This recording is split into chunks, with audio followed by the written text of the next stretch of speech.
নমস্কার, আমি শ্রেতা আর এই হচ্ছে আমার চ্যানেল মিলি স্টেবল। আমার চ্যানেলের নতুন একটি ব্লগে আপনাদের অনেক অনেক ওয়েলকাম। আপনারা সবাই কেমন আছেন? আশা করি আপনারা সবাই ভালো আছেন। আমরাও ভালো আছি। এখন আমরা ট্রেনে করে যাচ্ছি। এই দুপুরবেলা খাওয়া দাওয়া করে বেরিয়ে পড়েছি। যাচ্ছি পিকুর এক বন্ধুর বিয়ে। কলেজ বন্ধু, কলেজ লাইফে এসে বন্ধু। আর যেতে যেতে এই পিকুর পুরনো কর্মস্থলের সাথে আমাদের দেখা হয়ে গেল। তা আমরা যাচ্ছি এখন গড়বেতা। গড়বেতায় বিয়ে বাড়ি। প্রচণ্ড নাকি ঠান্ডা সেখানে। তো এই শীতকালে আমি কোনো সময় গড়বেতা যাইনি, এই প্রথমবারই গড়বেতা যাচ্ছি শীতকালে। আর এটা হচ্ছে শালবনি। শালবনিতে এই দুধারে শালবন, এই রাস্তাটি খুবই অপূর্ব লাগে। এখন শীতকাল দেখে সবুজটা একটু কম, বর্ষাকালের সময় গেলে এই দুধার একদম সবুজে সুন্দর হয়ে থাকে। আর ট্রেনটা শালবনিতে 45 মিনিট দাঁড় করিয়ে দিল। এখানে 3টি ট্রেন পাস হবে এক্সপ্রেস, সেই জন্য আমাদেরকে দাঁড় করিয়ে দিল। আর এদিকে কি হবে, ট্রেনটা দাঁড়িয়ে গেলে মিলিতে ছটফট করছে। তো একজন বাদাম কাকুর কাছ থেকে একটু ডাল ভাজা নিলাম মিলির জন্য, যাতে শান্ত থাকে।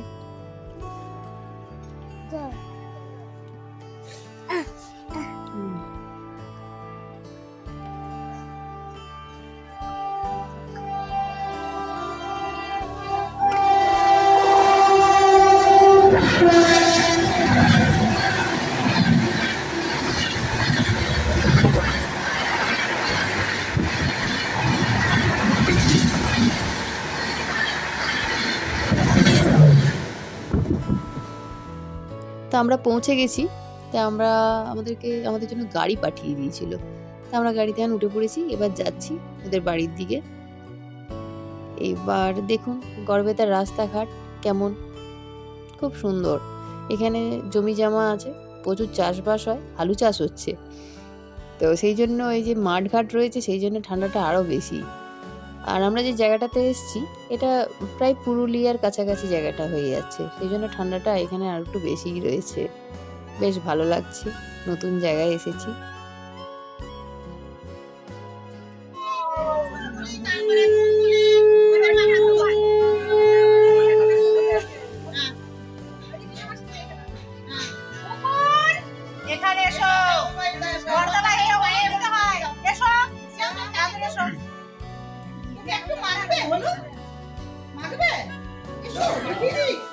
এসো কাকার হয়েছে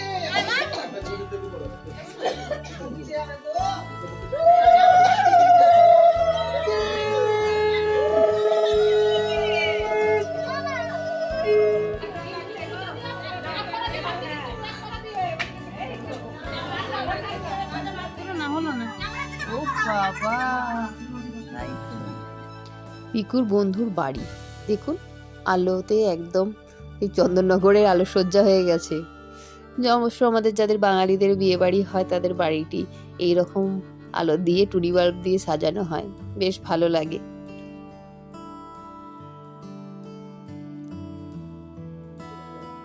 আর কিছুক্ষণ বাদেই আমরা বরযাত্রী বেরোবো, তো সেই জন্য বাইরে দাঁড়িয়ে আছি। তো ভাবলাম একটুখানি ভিডিওটা করে নিই।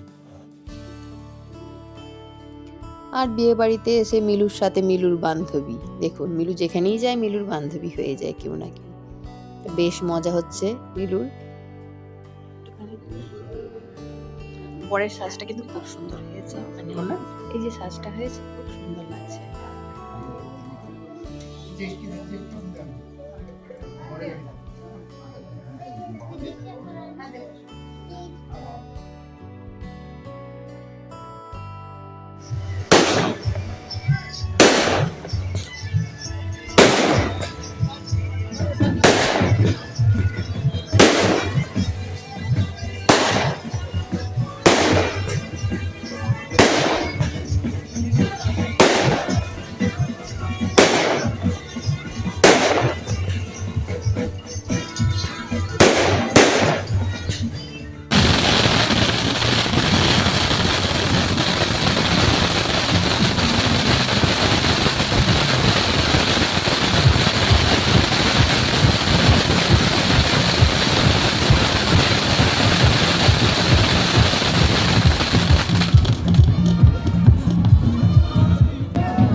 বরকে তো আপনারা আগেই দেখেছিলেন, আর এই হচ্ছে আমাদের কনে।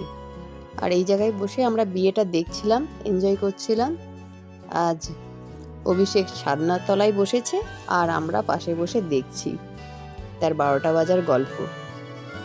আর মিলু এখানে তার জুস খেয়েটে মুখটাকে পর্যন্ত ছাড়ছে না, বোতলের চিপিটাকেও চেটে চেটে খাচ্ছে, এমন অবস্থা।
যার বলতে